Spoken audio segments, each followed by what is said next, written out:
The Atlanta Braves are set for Game 2 of their 3-game series against the Detroit Tigers, but if they want a series win on Game 2, they got to take down Tarik Skubal to do it. Let's talk about it.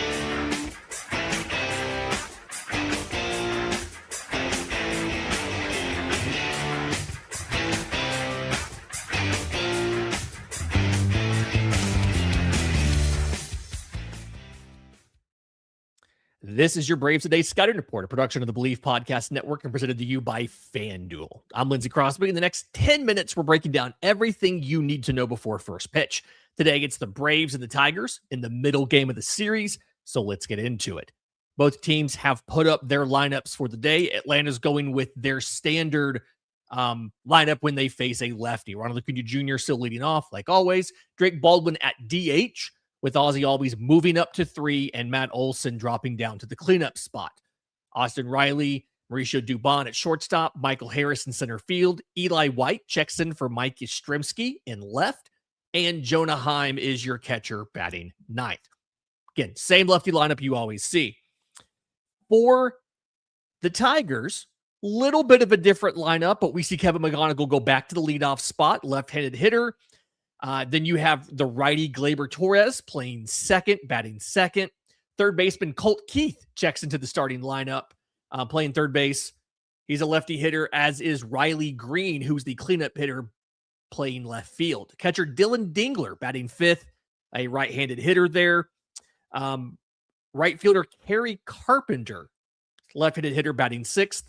First baseman Spencer Torkelson, one of their main power producers this year, batting seventh. Winsel Perez, a switch hitter, checks in the lineup for Javi Baez, playing center field and batting eighth. I don't think we've seen an update yet on Javi Baez, by the way, and what's going on there. And then Jace Young, a left-handed hitter, swaps in at DH, batting ninth.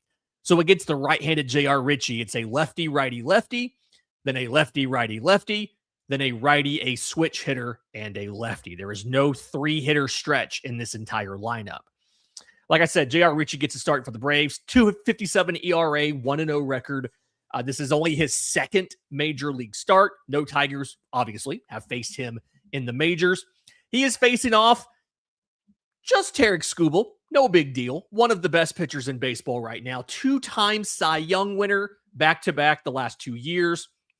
And it's all earned. 2.72 ERA, a 3.02 expected ERA, and a 1.97 fielded independent pitching. 26.8% strikeout rate. What is very, very good. 75th percentile. His walk rate of 4.2% is one of the best in baseball. 95th percentile. His chase rate, 94th percentile. His whiff rate, 73rd percentile. It's easier to say what he doesn't do well. And in essence, what he doesn't do well here is he is prone sometimes to some hard contact.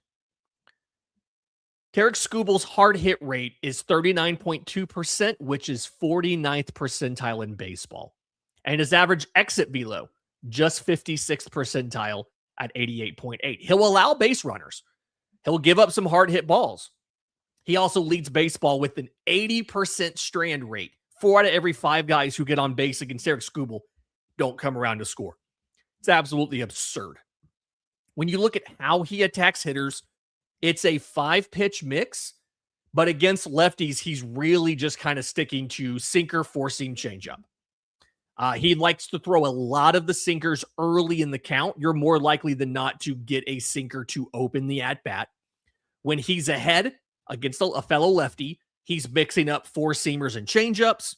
When he's behind, it's almost entirely sinkers, like 78% of the time, which a lot of pitchers throw fastballs when they're behind. The surprising thing here is he does not throw four-seamers. It's literally entirely sinkers when he throws a fastball. When he gets 2 strikes, or before he gets to 2 strikes, it's still mostly sinkers, but when he gets to 2 strikes, that's when he goes back to that four-seam changeup combo. So again, really, it's if he's ever ahead of you in the count, whether it's 0-1, 0-2, 1-2, or it's something like, 2-2, 3-2, you get to 3 to 2 strikes, you're getting four-seam changeup almost entirely. The funny thing here is against lefties, he's not had a single 3-1 count or a single 3-2 count all year. He's very rarely getting way behind in the at-bat like that. So just heads up, you're going to get a lot of first pitch strikes from Tarik Skubal.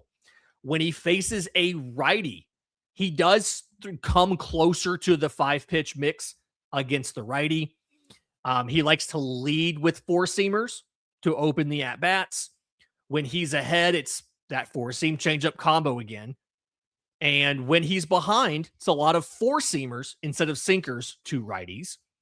But his put away pitches here, he doesn't throw the curveball hardly at all. But the put away pitches, 4-seam and changeup. That changeup is one of the better changeups in baseball. And what's tough is the 4-seamer's coming in 97 miles an hour. But the changeup's coming in 87 miles an hour. He uses it a lot. It's a very good changeup. So Braves are going to have to be mindful of that. And similar to when he faces lefties, he throws a lot of first pitch strikes to righties. That's just, I know, and that's, he likes to get ahead early in the count. And part of the reason is that he's a 2-time Cy Young winner is the fact that he gets ahead in the count so much. No Braves hitter has a ton of experience against Tarik Skubal. The two guys that have a home run off of him, Mauricio Dubon's 1 for 7, Jonah Heim's 2 for 16. So that's kind of funny there. When you look at the bullpens, Atlanta DFA'd Carlos Carrasco today to bring Dylan Lee back.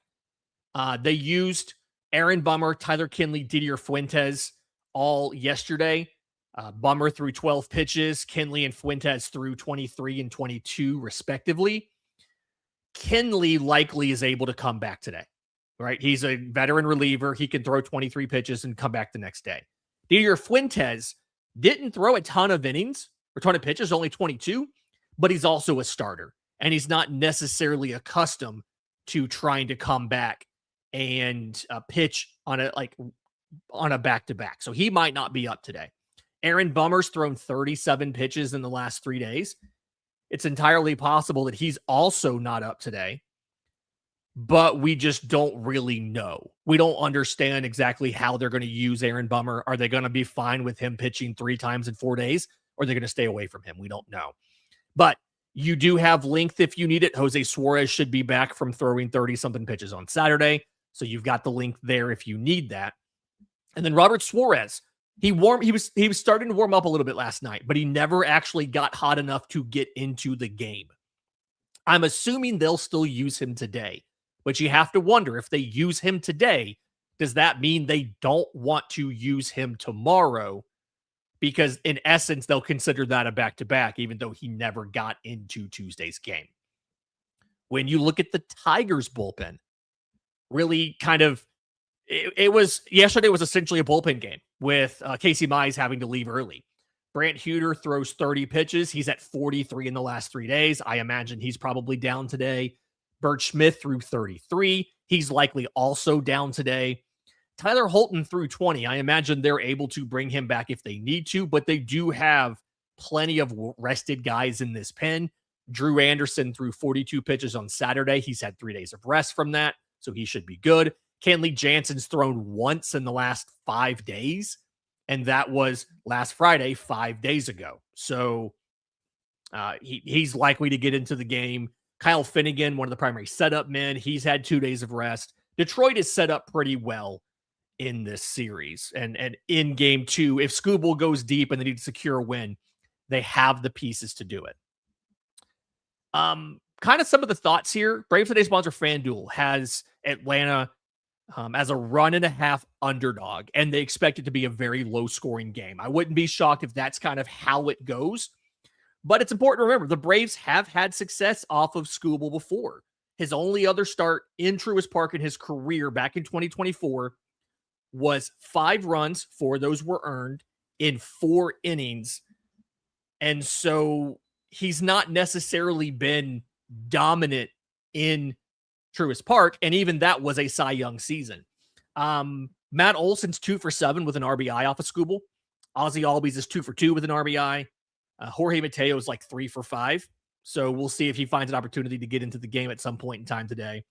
But this is a tough test, and it's very possible, likely, whatever, that the Braves don't come out of this simply because it's one of the top 3 pitchers in baseball right now doing his thing. That's your Braves Today scouting report. If you want the deeper analysis, the lineup breakdowns, and everything behind the numbers, make sure you're subscribed to Braves Today. Enjoy the game. We'll be back after it with the postcast over on Locked On Sports Atlanta and today's 3 things over at bravestoday.com.